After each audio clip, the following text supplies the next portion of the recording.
Welcome back to Hardware Unboxed. I'm sure by now many of you will have seen the launch of NVIDIA's new RTX 3000 series GPUs in an event that was quite short and succinct by modern launch standards. Always nice to see a company just get the information out there without wasting everyone's time discussing a whole ton of stuff that's old news. In today's video, we're not so much interested in regurgitating the spec sheet for you, as there are plenty of sources you can go to find raw specifications. Rather, we want to give some of our thoughts on the announcement of NVIDIA's new RTX products and the performance improvements NVIDIA claimed in their presentation. We don't have these new GPUs on hand just yet. Performance reviews will be closer to launch, as they always are, so the upcoming comments are purely based on what NVIDIA has shown off so far. Before getting into those thoughts though, I will do a brief recap of the specs, just in case you missed them. The big boy GPU here is the GeForce RTX 3090, bringing with it 10,496 CUDA cores, clocked at 1700 MHz boost. There's 24GB of GDDR6 memory at 19.5 gigabits per second on a 384-bit bus as well. TDP for this part is 350 watts, and that brings up to 35.7 teraflops of FP32 performance. The card is priced at $1,500 and will be available starting September 24. The GeForce RTX 3080 is next up with 8,704 CUDA cores, clocked up to 1710 MHz. 10GB of GDDR6 is seen here at 19 gigabits per second on a 320-bit bus. Overall TDP is 320 watts, 29.8 teraflops of FP32, and a launch price of $700. This card will be available first on September 17th. The final card NVIDIA showed off today is the GeForce RTX 3070. This card has 5,888 CUDA cores, boost clock of 1730 MHz, and 8GB of GDDR6 memory, so no GDDR6X here. We're still getting 16 gigabits per second memory clocks though, on a 256-bit bus, 220-watt TDP, and 20.4 teraflops of FP32 performance. This is a $500 card and will be available in October. It seems NVIDIA has learned a lot from prior GeForce launches with this one, because right off the bat there are some notable differences in the way NVIDIA are releasing these products. Founders Edition cards with separate pricing structures are gone, replaced with a single price tier for the cards. Of course, NVIDIA will still be offering their reference design, but it seems AIBs will have the same MSRP to work with. Expect AIBs as usual to have most of their products priced slightly above the prices you see here. Pricing as well appears far better than the GeForce 20 series launch, which we'll talk about in a moment. First up, I wanted to talk about the CUDA core count, because naturally this is generating quite a bit of interest. The RTX 3090 with over 10,000 CUDA cores is a huge increase to that offered with the RTX 2080 Ti that packed just 4,352. Similarly, the RTX 3080 has a straight doubling of the 2080 Ti's CUDA core number, which allows for that massive increase to rated FP32 performance. We're going here from 13.4 teraflops up to 29.8 teraflops, a combination of the huge CUDA increase plus a jump up in clock speeds. However, what's really important to note here is that we aren't going to see real-world performance gains scale linearly with the increase to CUDA cores or FP32 performance.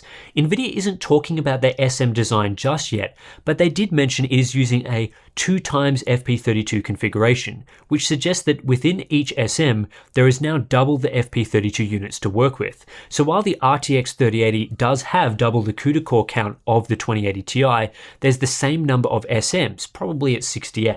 I suspect this is why most of the leaks suggested the 2080 Ti and 3080 had the same number of CUDA cores. Those leaks were extrapolating the CUDA core count from the SM count without factoring in this design difference. With this in mind, it's unlikely we'll see a doubling of other units in the SM, such as the TMUs for texture mapping and the ROPs.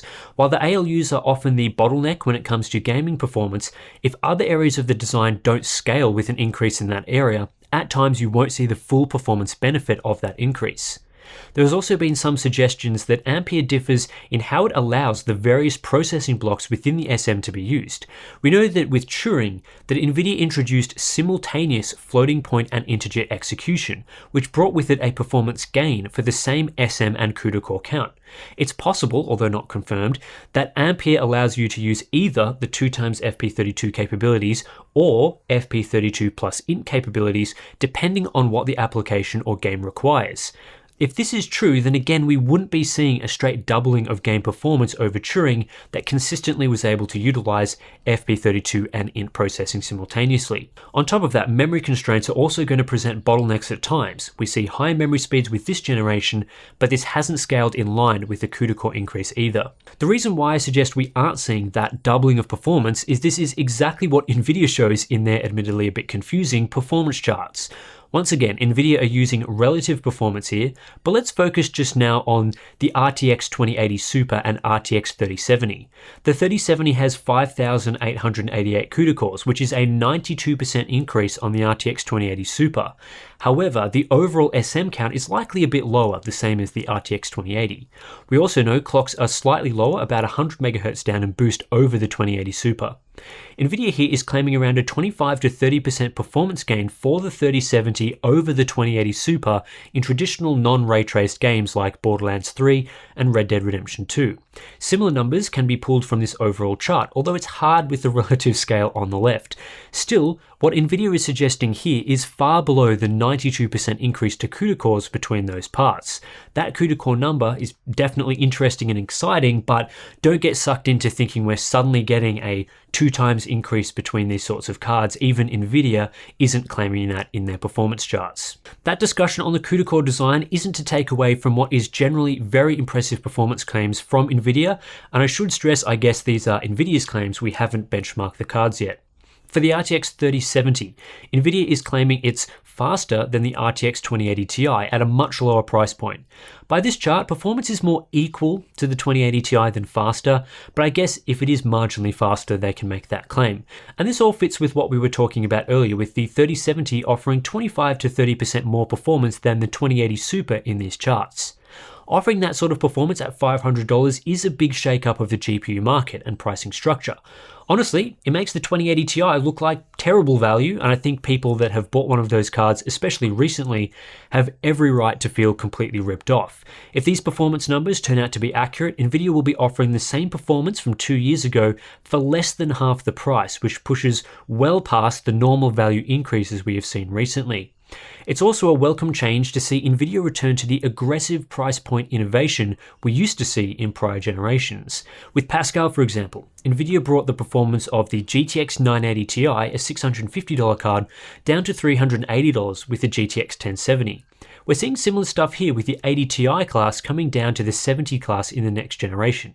That said, the huge shift in pricing is tempered somewhat by how overpriced the 2080 Ti was. That really should have been a $700 product, or at the very least below $1,000. Anyway, don't want to get too bogged down into discussing the 20 series because this is clearly a return to form for Nvidia. They're putting that launch behind them, and the RTX 3070 I think will be a compelling buy for a lot of people that have been hanging out for a GPU upgrade. On the RTX 3080, Nvidia have tried a bit to muddy the waters here with their performance claims, but in my opinion, this is the star of the show. Like the RTX 3070, this appears to be an aggressive return to producing a high-value product in the $700 price tier, which has stagnated badly for the last few years. Nvidia's performance numbers are mostly concerned with comparing the 3080 to products like the RTX 2080 Super, showing a 50 to 70% performance increase over that card and up to 2 times the 2080. And that's fair enough because Nvidia want to show the gains they've been able to make in the $700 price tier, and when you look at a generation-on-generation gain, that's massive. However, this discussion is once again impacted by the poor value proposition of the 20 series, and in particular the RTX 2080. We were very disappointed in the 2080 when it launched, finding that its performance was only marginally better than the GTX 1080 Ti from the previous generation at roughly the same price. So while the RTX 3080 is bringing, let's say, 70% more performance than what came directly before it, judging by these charts, it's also bringing 70% more performance than the 3.5-year-old GTX 1080 Ti. But before you go screaming into the comments that I'm being negative about the RTX 3080, I actually think this is a good thing overall. The only bad thing here is the poor value of the RTX 20 series. The RTX 3080 is set to be an excellent value product, judging by these numbers, once again bringing Nvidia back to the usual cadence we like to see from GPU generations. 70% more performance than a GTX 1080 Ti in the same price category will encourage a lot of people to upgrade, especially those that completely skip the 20 series series, couldn't afford a 2080 Ti, or were just waiting for the next generation of products. For those high-end Pascal owners, I think this was a really good choice to wait for the next generation, based on, of course, this announcement. 70% more performance over 2 generations also equates to about 30% per generation, which again is what we're used to seeing in the GPU market before Turing arrived and screwed all that up. It's just the RTX 3000 series is bringing all of that gain at once rather than spacing it out over 2 generations.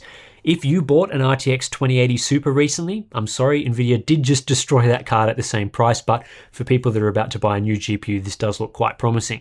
As for the RTX 3080 versus the RTX 2080 Ti, judging by these charts, we're seeing around a 30 to 40% performance improvement, judging of course by Nvidia's numbers, so we'll see how that ends up falling when we get hands-on time with these cards for a review.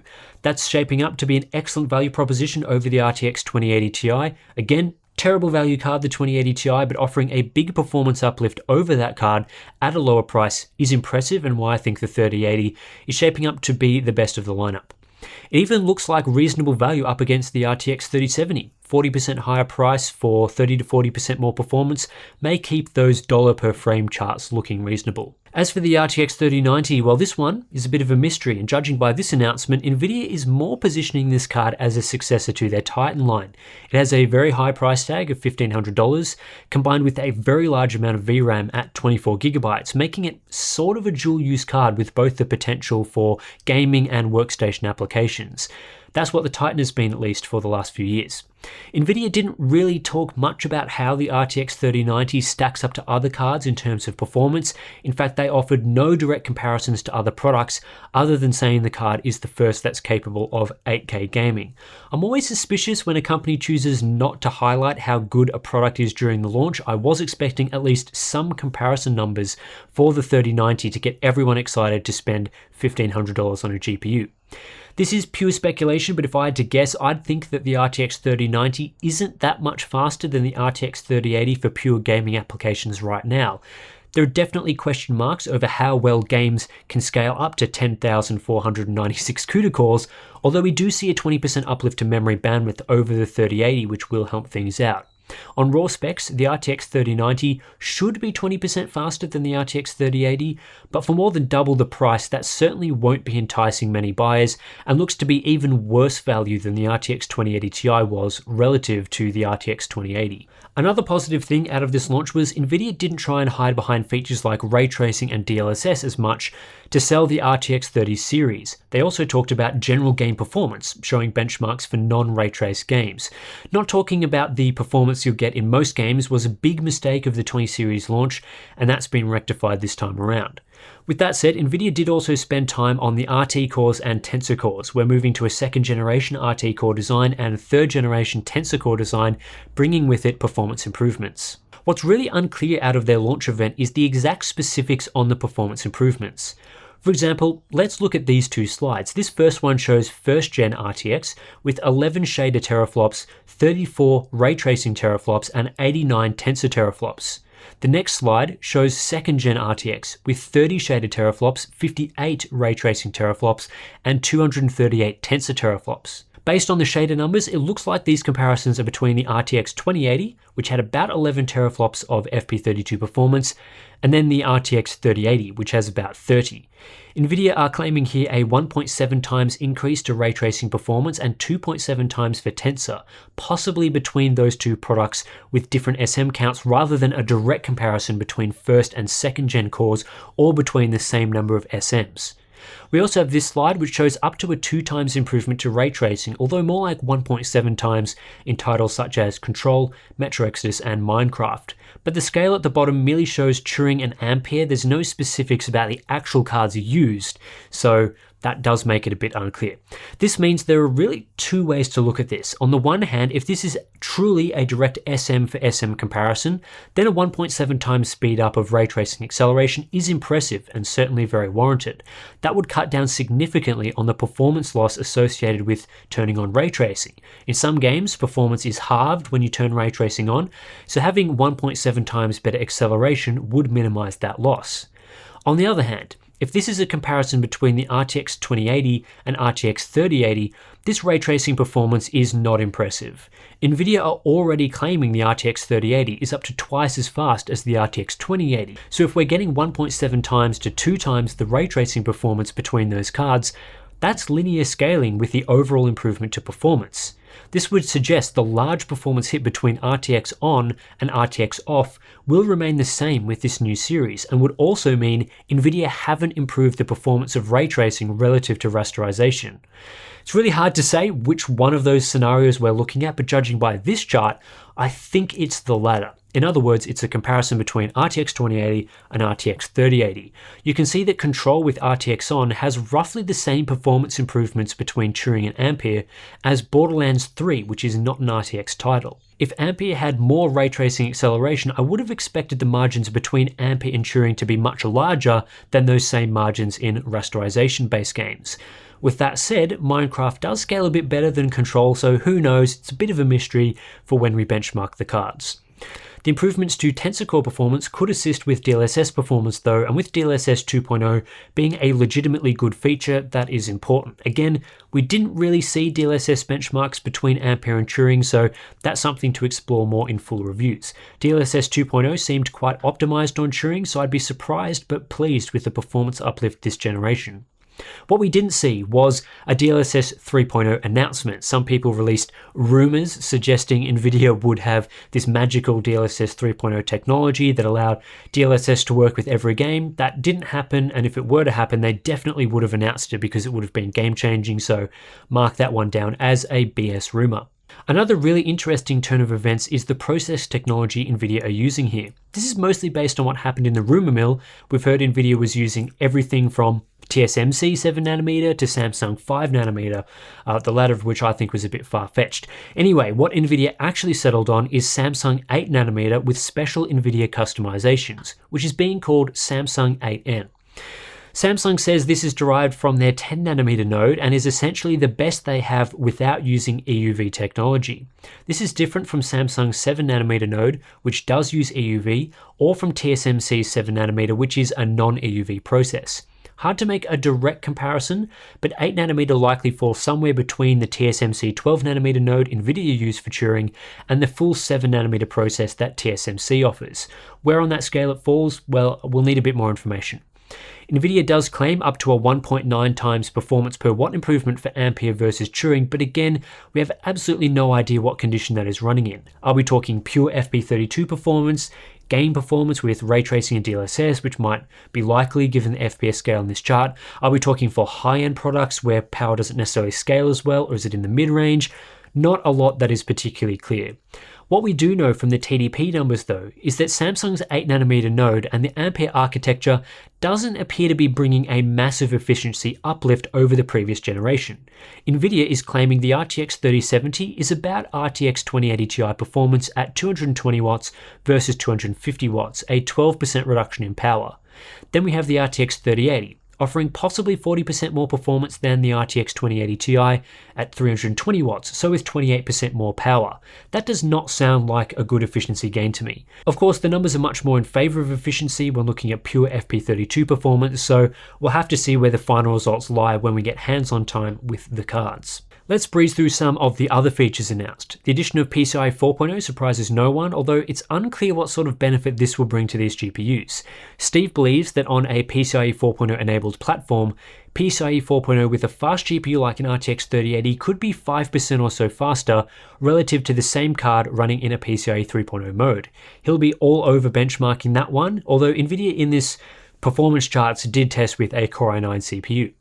SLI is available on the RTX 3090 only with this generation through NVLink 3 with a single connector. SLI is practically dead as a technology for gaming though, so this really isn't much of a feature. That said, it's now being removed from the 80 series cards. We have a new feature called RTX I/O, which appears to be Nvidia implementing Microsoft Direct Storage, which allows the GPU to access data from storage devices while bypassing most of the CPU work. Combined with Ampere's ability to directly decompress stuff on the GPU, it seems that Ampere does have some capabilities to match what next generation consoles are doing with storage. HDMI 2.1 is supported here as expected, with Nvidia claiming support for up to 8K 12-bit HDR at 60Hz over HDMI 2.1 with display stream compression. Also, 4K 12-bit 240Hz can be done over DisplayPort 1.4a with DSC. It's not clear if these ports provide the full 48 gigabits per second that HDMI 2.1 is capable of though. There's also NVIDIA Reflex, which appears to be a new brand name for their ultra-low latency technology. It decreases input latency in games by more than 50%, although requires the game to be GPU limited to see those gains. So basically what we've heard about before with ultra-low latency modes. Next up is NVIDIA Broadcast, which seems to be the next step beyond RTX Voice, bringing more accelerated effects for streamers, including audio noise removal, background effects, and that sort of thing. We also got a few additional RTX games announced, including Fortnite, which will be introducing ray tracing and DLSS. While this is naturally a big marketing move from Nvidia, Fortnite doesn't seem like the best game to introduce ray tracing into, given most competitive gamers play on low settings, a bit of a contradiction with Nvidia's frames win games marketing there. That said, DLSS support will be pretty neat in Fortnite, especially if it's DLSS 2.0, although I can't imagine it's anything but DLSS 2.0. Time to wrap this one up, I think. There are lots of very impressive aspects to this launch, most of which is centered around the price to performance improvements Nvidia are making, bringing the RTX 30 series back in line with previous launches. The RTX 20 series was a bit of a dud and ended up being poor value across most of the lineup compared to the previous generation. The RTX 30 series is not in the same position, it's not making the same mistakes, and should be attracting upgrades from people with either Pascal or Turing. This naturally raises the question of whether AMD can compete. Nvidia are promising an RTX 3070 with RTX 2080 Ti-like performance for around $500, and their new $700 card with 30 to 40% more performance than the 2080 Ti.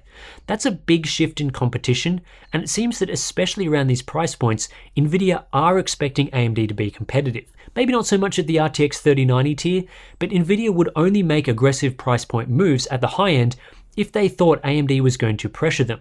After all, AMD didn't pressure them last generation, and what we got was Turing with the prices only a monopoly could implement. I'm already seeing a few people calling this the end of AMD Radeon in places like our Discord, or very difficult for AMD to compete, but I think that's way too premature. If AMD weren't expecting Nvidia to offer a new product with more performance than an RTX 2080 Ti, they had rocks in their head. If they want to compete in the enthusiast market with Big Navi, like they have been saying this year, they should have been working towards a card that offers much more performance than an RTX 2080 Ti. Of course, that's just me saying what AMD should be doing, not what they actually are doing. I actually, don't know what they are doing, but I do believe that AMD can be competitive in the RTX 3080 class despite these announcements. We know that they have a 56 compute unit design that fits into a very small die for next-gen consoles, so we should expect a PC design to push well beyond that. That said, we've all been burned with expecting Radeon to come in and save the day in the past, so who knows what will happen. In my opinion, given the close proximity of AMD's next-gen Radeon launch to this NVIDIA RTX 30 series launch, we're expecting AMD to release new cards in the next few months. I think the smart play here at the very least would be to wait until both companies have their best products announced and out on the market with performance data in hand. Then you can make a fully educated decision about which product is best for you. If AMD doesn't live up to what they need to be doing, well then you have that information in hand and can jump on Nvidia. If there is true competition, well then things get interesting. It's also usually good to let early prices settle anyway. I expect most ARB cards to be very overpriced at launch and supply to be limited. So that's it for this look at NVIDIA's RTX 30 series launch. I think this has been a much better launch than the RTX 20 series, which disappointed pretty much right off the bat when we got cards in to test performance. It really disappointed again, and the whole thing of trying to sell ray tracing as the main feature addition for that 20 series wasn't very successful in my opinion. With the 30 series, we're getting price to performance improvements. That's all we can ask for, and I think it's going to be a very competitive market for GPUs in the upcoming months. So yeah, very, very exciting. If you're interested in supporting our work, then the best way to do that is simply to subscribe to the channel. You'll be seeing all of our latest content on RTX 30 GPUs once we have testing data available for you and NDAs expire and all that sort of thing. So hit that subscribe button. We also have our Patreon page if you're interested in supporting our testing. So yeah, links to that in the description below. You'll get access to our Discord chat, monthly live streams, behind the scenes videos, all that sort of thing. Thanks for watching to the end of this video. It's almost as long as NVIDIA's actual launch event for this, but lots of interesting analysis to get through. That's it. I'll catch you in the next one.